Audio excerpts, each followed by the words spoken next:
Here's your script.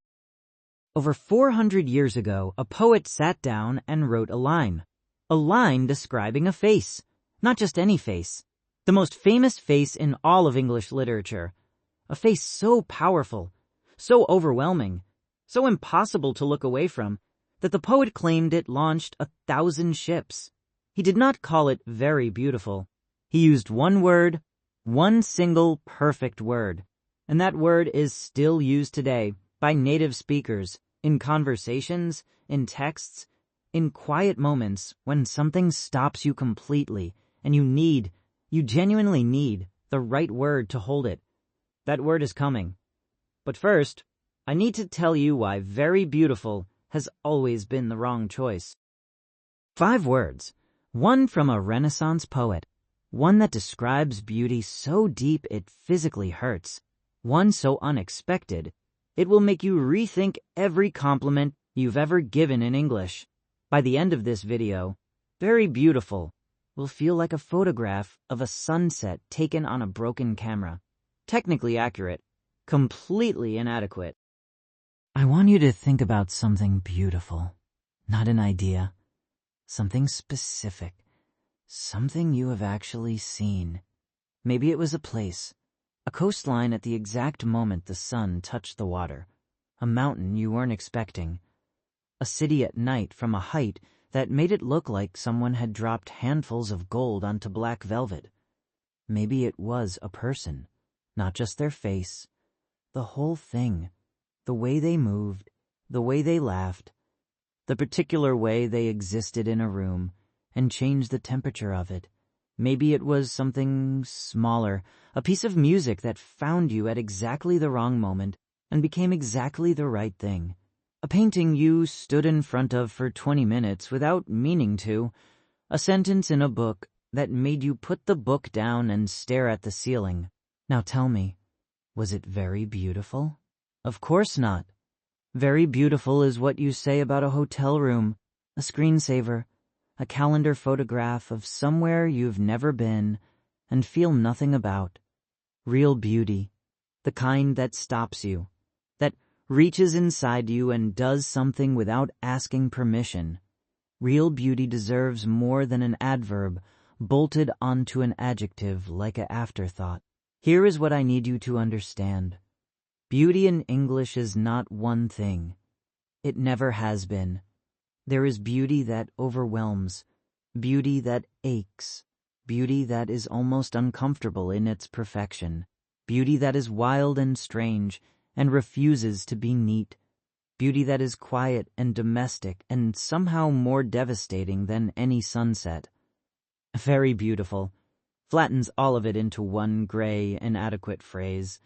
The words I'm about to give you, each one is a different relationship with beauty, a different way of being in the presence of something extraordinary.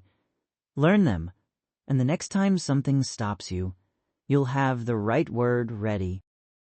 Out loud, everyone, beauty should be spoken. Word 1, stunning. She was absolutely stunning. The view was stunning. Start here. This is the most natural, most versatile replacement for very beautiful in everyday modern English. But don't let its familiarity fool you. Stunning shares its roots with stunned, which we met last episode. To stun, to hit, to stop. That is what stunning beauty does. It doesn't invite you in gently. It arrives and briefly turns off your ability to function. He walked into the room, and she was stunning. I mean, genuinely stunning. I forgot what I was saying. The cathedral was stunning. We stood outside for 10 minutes before we even went in. Feel the physicality in those sentences. Forgetting words. Stopping before entering. Stunning is beauty that interrupts you. It is also completely natural across all registers. Formal, casual, professional, personal. You can tell a stranger their city is stunning. You can tell someone you love that they are stunning. It works everywhere. Use it freely. Use it honestly. Word 2, breathtaking. It was absolutely breathtaking. One step further than stunning. Because breathtaking is exactly what it says. The breath. Taken. Removed.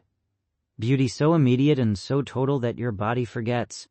For one involuntary second. To keep doing the thing it does automatically. You have experienced this. You know exactly what it feels like. The intake of breath that isn't a decision. We came around the corner and the view was breathtaking. I actually gasped. Her performance was breathtaking.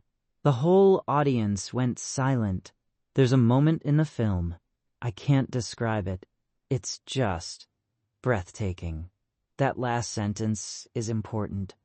I can't describe it, because breathtaking beauty often resists description. It exists beyond language, and yet breathtaking is the word that gets closest. Use breathtaking for the moments that make your body react before your mind can. Word 3. Radiant. She looked radiant. Now we change the quality of light entirely. Stunning stops you.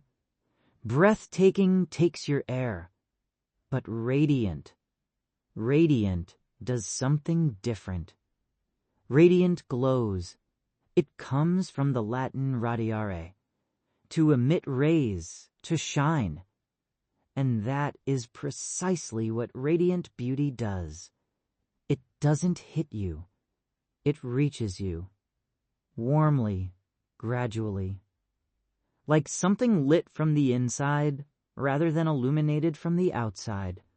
She looked radiant. I don't know how else to describe it. Just lit up. The bride was radiant. Everyone in the room kept looking at her. There's something radiant about this city in the early morning. Radiant is often used for people, and specifically for people at their most alive. New parents, people in love, people who have just received extraordinary news. People doing the thing they were made to do. There is health in radiant, joy in radiant, something from the inside finding its way out. If stunning is a lightning bolt, radiant is a sunrise. Word 4. The one that hurts exquisite. It was exquisite. We need to talk about the kind of beauty that is almost painful. You know this feeling. You have stood in front of something, or someone, so perfectly precisely beautiful that it produced something uncomfortable. An ache, a longing, something that sat between pleasure and sadness and refused to be fully either. The Japanese have a word for this. Mono no aware, the pathos of things, the bittersweet awareness of beauty and its impermanence. English has exquisite, from the Latin exquisitus, carefully sought out, selected, chosen with extraordinary precision, and that is exactly what exquisite beauty feels like. Not accidental, not loud, precise, selected by the universe with an attention to detail that feels almost deliberate. The architecture was exquisite. Every detail considered. Nothing wasted. There was an exquisite sadness to the melody. I couldn't stop listening. She had an exquisite face, the kind that makes you want to be a better painter. That last sentence, the kind that makes you want to be a better painter. That's exquisite. Not just beautiful. Beautiful in a way that makes you aware of your own inadequacy in the face of it. Use exquisite for beauty that has precision. Craft. The feeling of something made or grown. Exactly right. Word 5. The poet's word, ravishing. She was ravishing. It was ravishing. Here it is. The word from 400 years ago. Christopher Marlowe. 1592. His play, Dr. Faustus. The moment Helen of Troy appears on stage, most beautiful woman in the world, the face that launched 1,000 ships, and Faustus sees her for the first time. He does not say she is very beautiful. He says, "Was this the face that launched 1,000 ships?" And later, in the same breath of poetry, in the language surrounding that moment, ravishing. a word used for beauty, so extreme it feels like an act of violence. Beauty that takes something from you without asking, because that is where ravishing comes from ravir, Old French, to seize, to carry away by force. To be ravished by beauty means to be carried off by it, taken, removed from wherever you were standing and transported somewhere else entirely. The music was ravishing. I lost track of time completely. She looked ravishing. The whole room noticed. There's a passage in the novel that is just ravishing. You have to stop and read it again. Ravishing is not a word you use every day. It is a word you save. You keep it for the moments that deserve it. The moments of beauty so complete, so overwhelming, so utterly without compromise, that only a word with force inside it will do. When you use ravishing correctly, in the right moment, with genuine feeling behind it, people remember it. They remember you said it. They remember the moment you were describing. That is what the right word does. It doesn't just name the experience. It preserves it. Every episode, I give you a story. Today, the story is a journey. You are traveling alone. One day, one city you have never visited before. You arrive in the morning. The light is doing something extraordinary. Low, gold, cutting between buildings like it has somewhere specific to be. You turn a corner and see a square, a fountain, pigeons, old stone, the color of warm bread. Stunning. You stop walking. You actually stop. You find a seat at a small cafe. A woman walks past. Not young, not old, wearing a red coat, carrying flowers, completely unaware of being watched. Completely, accidentally perfect. Radiant, lit from somewhere inside. Later, a museum, a room you weren't expecting. A painting on the far wall that you walk toward without deciding to. Up close, the brushwork, the detail, the color of light in the painted window that somehow, impossibly, looks warmer than the real light coming through the real window beside it. Exquisite. An ache behind the eyes. Evening. A concert in a church. One musician, one instrument. The music filling stone that is 500 years old, rising into a ceiling that has heard 10,000 prayers. Breathtaking. The air, going somewhere. And walking back to your hotel. Late, tired, carrying the whole day, you pass a bridge. Stop. Look at the city reflected in the water below.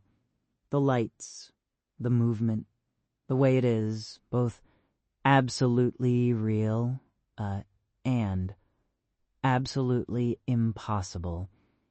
Ravishing. Carried away. Just for a moment. Taken. Stunning. Radiant. Exquisite. Breathtaking. Ravishing. One day, one city. 5 encounters with beauty. Each one a different shape. You will not forget these words, and the next time beauty finds you, in whatever form it chooses, you will have exactly the right word, ready to meet it. Your challenge this week is the most personal one yet. Think of something beautiful, something specific, something real that you have actually seen or heard or experienced. Not an idea, not a category, but a particular moment of beauty that belongs only to you, and write one sentence about it in the comments. Using one of today's 5 words, one sentence. Your real moment. Your real word. I read every comment. I reply to every one. And I promise you, the comments on this video are going to be something worth reading. Because beauty, it turns out, is everywhere. In every country, in every life. All it needed was the right words to come out. Today, you learned 5 words that replace very beautiful. and actually carry the weight and wonder of what beauty does to a person. Stunning. Beauty that hits, that interrupts, that makes you forget your sentence. Breathtaking. Beauty that takes the air before you can decide to give it. Radiant. Beauty lit from the inside. Warm, alive, glowing, exquisite. Beauty with precision, with craft, with an ache in it, ravishing. The poet's word. 400 years old. Still impossibly right. Next episode. Very interesting. And I need to warn you now. One of those words was once considered an insult. For 200 years, educated people used it to mock ideas they thought were beneath them. And then, slowly, mysteriously, it flipped, completely. And now it is one of the highest compliments you can give an idea in the English language.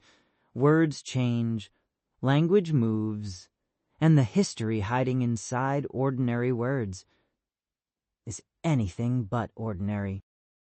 If this series has made you feel something, not just learn something, but feel something, subscribe, because that is what we do here every week.